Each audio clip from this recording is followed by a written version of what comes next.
AC और cooling system बनाने वाली कंपनी ब्लू स्टार की चौथी तिमाही में जो नतीजे पेश किए हैं वो बहुत ही बढ़िया है। मुनाफा 29% कमजोर हुआ, लेकिन उसमें एक एडजस्टमेंट है, वो आगे हम लोग एक्सप्लेन करेंगे। लेकिन मार्जिन में बहुत सिग्निफिकेंट 3% का उछाल देखने को मिला है। और अलग अलग जो 3 सेगमेंट में कंपनी काम करती है, तीनों के नतीजे काफी बेहतर हैं। 2024 का वित्त वर्ष कैसा रहेगा, इस पे हम लोग बातचीत करेंगे। तो ब्लू स्टार के स्टार परफॉर्मेंस पे बातचीत करने के लिए हमारे साथ कंपनी के वाइस चेयरमैन और मैनेजिंग डायरेक्टर वीर एस आडवाणी जी हैं। आडवाणी जी, बहुत बहुत स्वागत है आपका। और नतीजे हम लोग देख रहे थे, बहुत ही शानदार है। 16% की ग्रोथ रेवेन्यू है और ग्रॉस प्रॉफिट मार्जिन 23% आपने रखा है, काफी बढ़िया है। एबिटा मार्जिन भी बढ़िया है। ये जो एडजस्टेड पैट, अगर इसमें वो मैं निकाल दूं एसेट सेल वाला, ये टैक्स वाला हिस्सा बहुत बड़ा है ना, ये ऐसा क्यों हुआ सर? तो Q4 का टैक्स तो कैपिटल गेन्स का टैक्स भी होगा, क्योंकि हमने हमारी एक बड़ी लैंड सेल हुई थी। अगर उसको निकालोगे तो फुल ईयर टैक्स रेट तो 27% के आसपास में है। तो हमें कुछ प्रॉब्लम नहीं है टैक्स रेट के बारे में। फुल ईयर तो आपने देखा होगा कि बहुत ही बढ़िया साल था। हमारी रेवेन्यू 32% बढ़ी 8,000 करोड़ तक। EBITDA भी बढ़ी 42% 493 करोड़ तक। और PBT बिफोर एक्सेप्शनल इनकम भी बढ़ी 50% से ज्यादा 385 करोड़ तक। और आपने ठीक से कहा कि तीनों सेगमेंट्स में बहुत ही तेज परफॉर्मेंस हुई है, तो हम बहुत खुश है ये परफॉर्मेंस के साथ। आडवाणी जी, इस बार तो मौसम शुरुआती दौर में इतना साथ नहीं दे रहा था, तो लोगों को लग रहा था कि ये कूलिंग कंपनीज के लिए बड़ी दिक्कत हो जाएगी, लेकिन आपने वो सारी आशंकाएं खारिज कर दी। तो आप ठीक बोल रहे हो। तो मार्च और अप्रैल में थोड़ी कम ग्रोथ हुई है।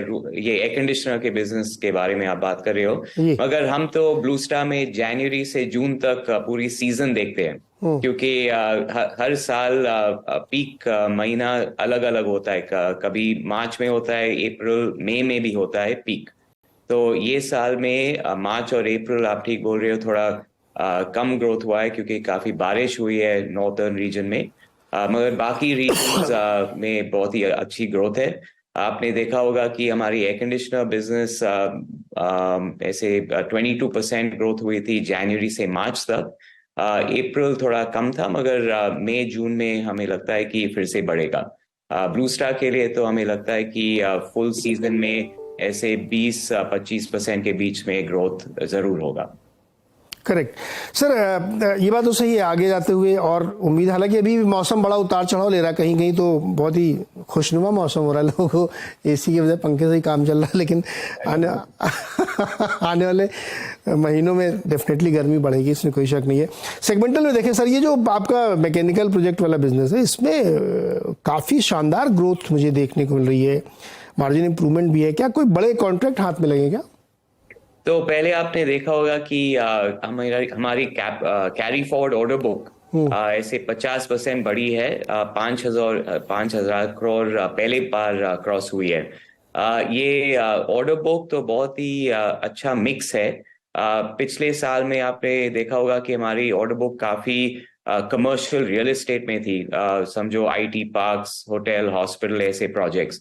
मगर पिछले 2 साल में हमने ये ऑर्डर बुक को डाइवर्सिफाई किया है। अभी ऑर्डर बुक में काफी इंफ्रास्ट्रक्चर के प्रोजेक्ट्स है, डेटा सेंटर्स के प्रोजेक्ट्स है, और प्राइवेट फैक्ट्रीज का भी प्रोजेक्ट्स है। आपको पता होगा कि तीनों सेगमेंट पूरे देश में बढ़ रहे हैं, इकोनॉमी इन्हीं वजह से बढ़ी है। तो हमारी ऑर्डर बुक भी इकोनॉमी का सॉर्ट ऑफ मिरर हो रहा है। अगर आप रिजल्ट्स देखते हो तो आपको देखा होगा कि फुल ईयर EBIT या फुल ईयर सेगमेंट रिजल्ट्स 6.9% तक पहुंची है। ये पिछले 5 या 6 साल से इतनी अच्छी सेगमेंट रिजल्ट्स हमने नहीं दिखाई है। तो बिल्कुल ग्रोस मार्जिन बढ़ रही है और ऑपरेटिंग कॉस्ट भी ज्यादा कंट्रोल में है। तो हमें यकीन है कि 24 में ये EBIT परसेंटेज और भी बढ़ेगी। हमें लगता है कि ऐसे 7.5% तक भी पहुंच सकता है। ऑर्डर इनफ्लो भी अच्छी है। Q1 में भी काफी ऑर्डर्स है जो फाइनलाइज होंगे। तो हमें यकीन है कि सेगमेंट 1 FY24 में अच्छी सी बढ़ेगी। अडवाणी जी, कोई ऐसा एलिमेंट है क्या जो कॉस्ट में पिंच कर सकता है आगे जाते हुए? ऐसे तो सब सप्लाई चेन में तो काफी अभी अभी भी काफी अनसर्टेनिटी है। ऐसे हो सकती है कि रॉ मटेरियल कॉस्ट बढ़ेगी। अगर ये होता है तो अब मगर आपको पता है कि हमारे कंपनी में काफी large total cost management programme चल रही है। उसके वजह से हमने हमारे प्रोडक्ट्स को रीडिजाइन की है, कॉस्ट टेक आउट की है, और वो रिजल्ट्स तो आपने देखा होगा Q4 स्टैंडअलोन में लगभग 2.5% ग्रोस मार्जिन बढ़ी है। तो हमें लगता है कि अगर रॉ मटेरियल कॉस्ट बढ़ेगी, फिर भी हमारे ऑपरेटिंग मार्जिन्स FY24 में रफली 0.5% बढ़ेगी। सर, आपने कहा कि फैक्ट्री वाले सेटअप में भी काफ़ी कामकाज आपको अच्छी ग्रोथ दिखने मिल रहा है। मुझे को थोड़ा सा ये जानना है कि क्या ये जो प्राइवेट कंपनी नया कैपेक्स कर रही है उसमें आपको कामकाज मिल रहा है या पुराने में ही रिपीट ऑर्डर्स हैं? तो मिक्स है, सेगमेंट से सेगमेंट। अगर आप टायर इंडस्ट्री देखो या FMCG इंडस्ट्री देखो, ऐसे इंडस्ट्री में रिपीट बिजनेस आ रही है, ब्राउन फील्ड एक्सपेंशन हो रही है।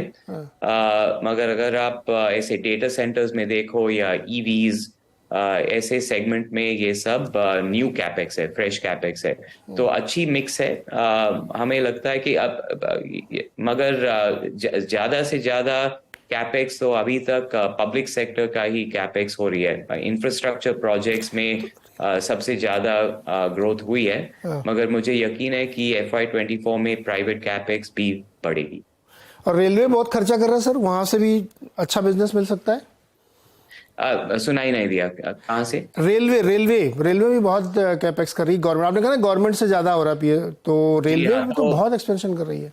बिल्कुल, तो दोनों मेट्रो प्रोजेक्ट्स में और रेलवे प्रोजेक्ट्स में भी दोनों में काफी ग्रोथ दिखाई दे रही है हमें। दोनों सेगमेंट्स में हमने काफी प्रोजेक्ट्स बुक की है।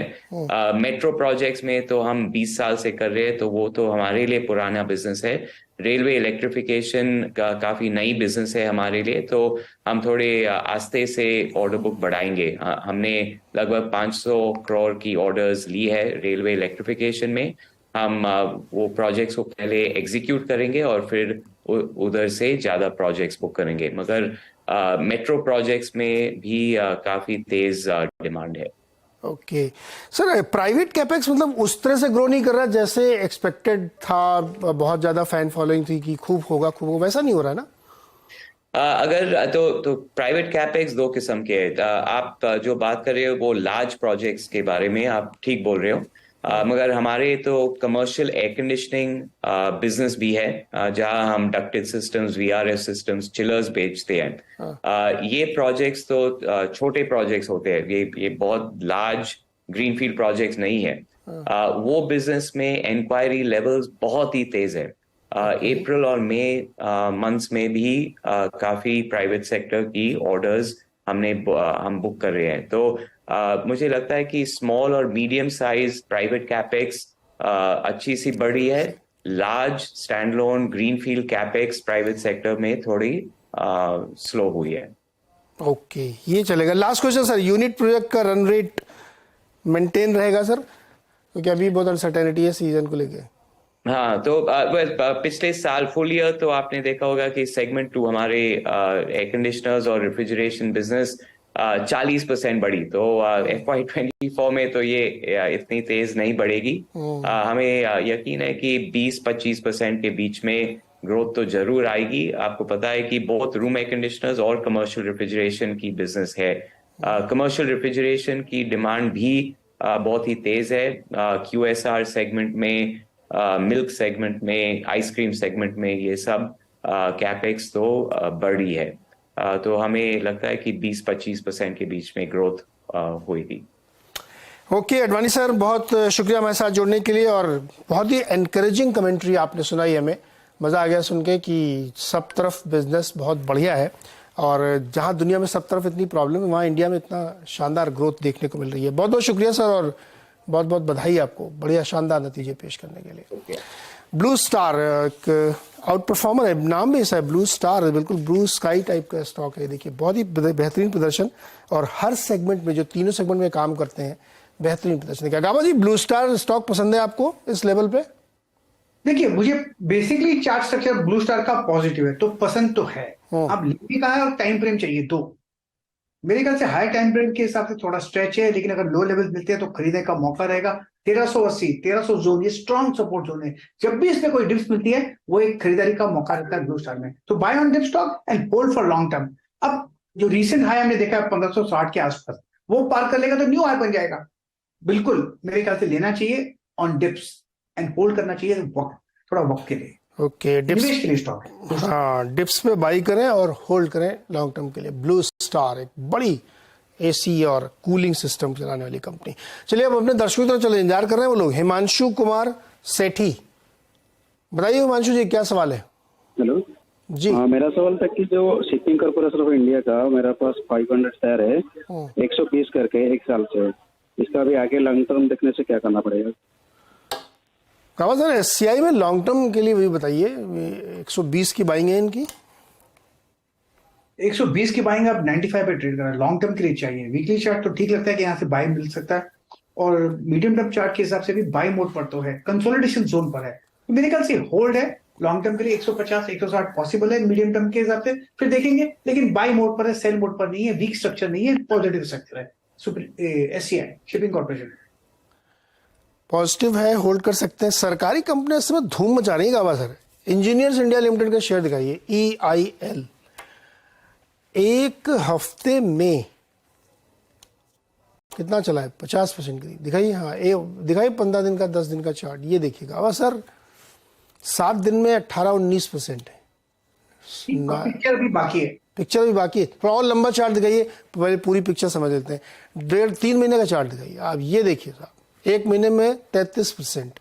और लंबा करिए चार्ट, 3 महीने में 26 है, तो 33 मान लेते हैं। सर पिक्चर बाकी है अभी, इसमें कहाँ तक जाएगी पिक्चर, कब खत्म होगी? क्योंकि हाई टाइम के बेसिस के हिसाब से 90 के आसपास एक बहुत बढ़िया ब्रेकआउट मिला है, और डबल बनने के बाद, बेस बनने के बाद ब्रेकआउट बना है on a high time frame. इसलिए मैंने कहा पिक्चर अभी बाकी है।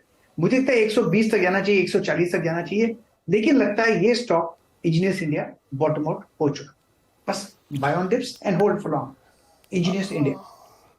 कुछ तो हो रहा है इसमें, खबर भी पता करनी चाहिए। EIL, RVNL धुआंधार तेजी चल रही है इसमें। चलिए अगला सवाल है बिंदेश का, बिंदेश पुजारा अहमदाबाद से। बिंदेश जी बताइए क्या सवाल है आपका?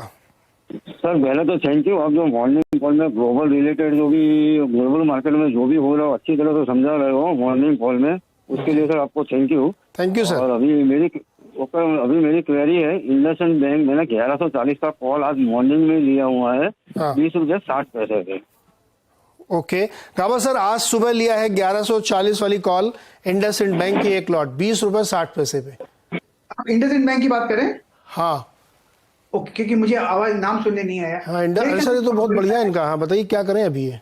ये स्टॉक मेरे पोर्टफोलियो में तो है, बाई मोड पर है, 1149 पर ट्रेड कर रहा है। मुझे लगता है थोड़ा वक्त दीजिए। 1160 नहीं, 1160 तो चला जाना चाहिए कल। गाबा सर इन्होंने कॉल के थ्रू लिया है, कॉल पुट में कॉल लिया है। हाँ 20 रुपये 60 पैसे में लिया है, जो अभी 32.70 चल रही है। मुझे कॉल्स का पता नहीं, पुट्स का पता नहीं, लेकिन ये स्टॉक ऊपर जरूर जाएगा।